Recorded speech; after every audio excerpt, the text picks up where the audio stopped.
Depuis 20 ans, je côtoie tout type de personnes. J'ai des amis qui sont avocats, mais aussi des amis qui sont des anciens voyous. Et c'est vrai que je sais pas d'où ça vient, mais j'ai toujours été attiré et inspiré par des quartiers dits sensibles ou des zones qui font pas forcément rêver. Maïji, ça Big Bro? C'est toi, bien quoi, Bibou? Nickel. Tranquille, moi, je t'ai changé de caisse. Quand je suis dans un quartier, je sais jamais sur quoi je vais tomber. Et je pense que c'est ça qui m'attire. C'est ces regards-là que je recherche. C'est sûr que c'est compliqué parce que quand tu cherches quelque chose d'intense, on n'est plus dans la beauté classique. Ah, Bibou. Ça m'est arrivé plein de fois de rencontrer des mannequins très beaux ou très belles, mais il manquait cette petite chose-là en fait. C'est le feu, c'est ce qu'on a au fond de nous et qui nous rend puissants, fiers. Peut-être que c'est ça qu'on appelle l'allure.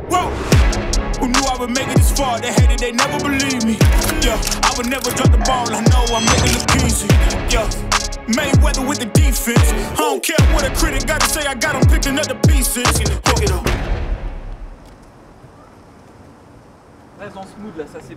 Dans mon métier, on n'est jamais à 100% libre. Généralement, moi je suis avec une grosse équipe. Je suis une espèce de chef d'orchestre qui répond à un client, à un budget. Et c'est vrai que de plus en plus, j'ai envie de casser un peu cette chaîne, de répondre à une commande et commencer à repartir dans ce qui m'animait dès le début, qui était plus instinctif, un peu comme un street reporter, pour retrouver cette sensation.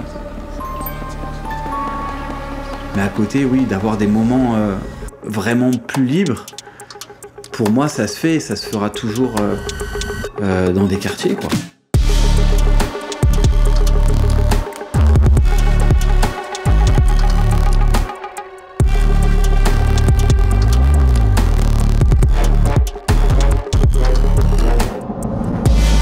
J'ai vraiment gardé cette habitude de rider, de rouler et de me perdre. Quand j'ai commencé, c'était mon quotidien en fait. Sans programme, sans rien, c'était que de l'improvisation totale.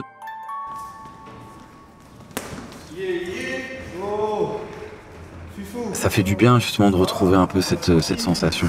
Ça, tu peux voir. En gros, tu m'oublies un peu. Tu vois, je vais un peu me fondre. Je te suis dans ton entraînement. Et j'ai pris le pari de faire que de l'argentique, donc je sais pas ce que je vais obtenir, mais l'idée c'est de choper les bons flux de bouger, les belles dynamiques dans ton entraînement. Plus vers le haut encore. Voilà, ça c'est beau ça, ok. Ce que je recherche, c'est la détermination dans le regard, quelque chose d'assez force tranquille en fait, c'est ça. Ouais, juste les yeux qui me regardent. Oh, voilà.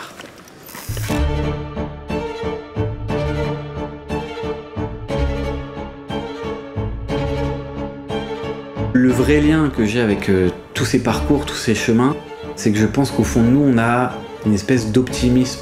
Malgré tous les clichés dans lesquels on peut nous cloisonner, on y croit quand même et on va surtout jusqu'au bout en fait. Ouais, ce regard de j'y crois, on y croit vraiment. Quand je prends en photo quelqu'un, je cherche quelque chose d'authentique et pas forcément trop maquillé. Et souvent, même dans des endroits difficiles, c'est de réussir à capter quelque chose de positif finalement, tu vois, dans le regard. Soit j'y suis arrivé, soit je vais y arriver.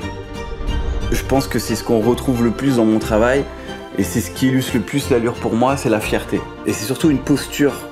Quand on monte dans le ring, on a perdu dès le moment où on a perdu la posture.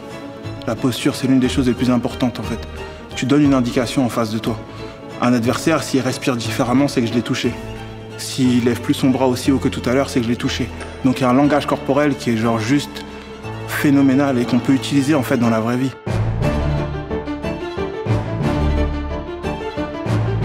C'est vrai que souvent, les personnes plus dans l'ombre, en arrière-plan, ont parfois des parcours fascinants en fait. Ce qui m'importe, c'est de les rendre fiers de ce qu'ils sont. Et ça, c'est des choses que je capte de plus en plus.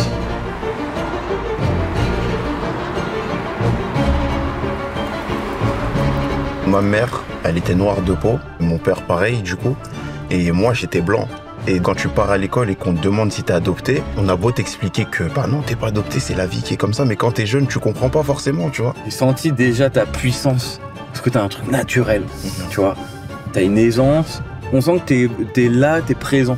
Je me dois vraiment d'incarner quelque chose de fort, histoire que ça parle aux albinos qui sont derrière moi, parce qu'il y a tellement de stéréotypes qui existent autour de l'albinisme. Pour certains, c'est considéré comme une malédiction, d'autres, ça porte malheur. C'est des choses qui existent encore, et c'est aussi pour ça que je me bats à l'heure actuelle, pour dénoncer ça.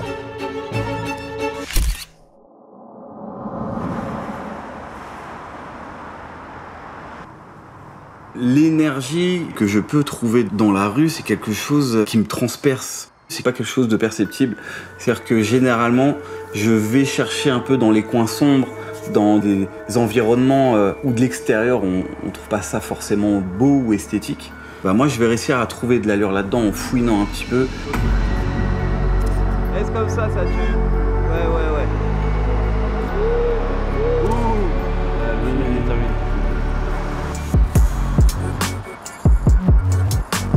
La manière dont tu t'habilles, les gens ont une manière de t'aborder, ils ont une manière de parler avec toi. Tu peux même intimider quelqu'un avec ton allure et comment tu t'habilles, tu vois.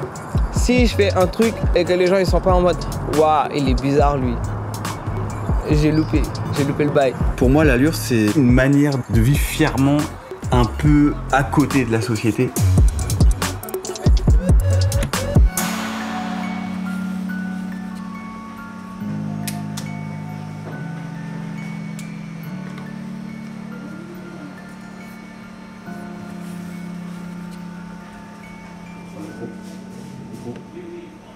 Toutes ces personnes, tous ces talents que j'ai pu rencontrer et que j'ai surtout eu la chance de prendre en photo, je les ai toujours vus comme des super-héros.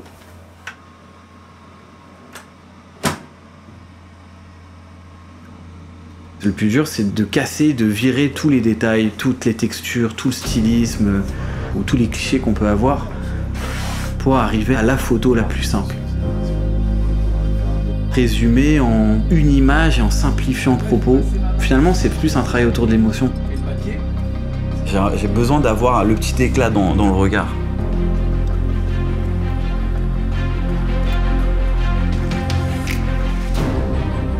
Tu vois, quand on dit lui c'est une star, mais en fait la star c'est quoi? C'est une allure en fait, c'est un feeling, c'est une manière de se poser.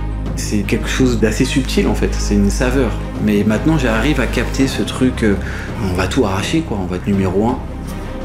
Et c'est ce que j'aime en fait, c'est ce côté décomplexé, parfois un peu cliché, de dire bah je serai le numéro 1.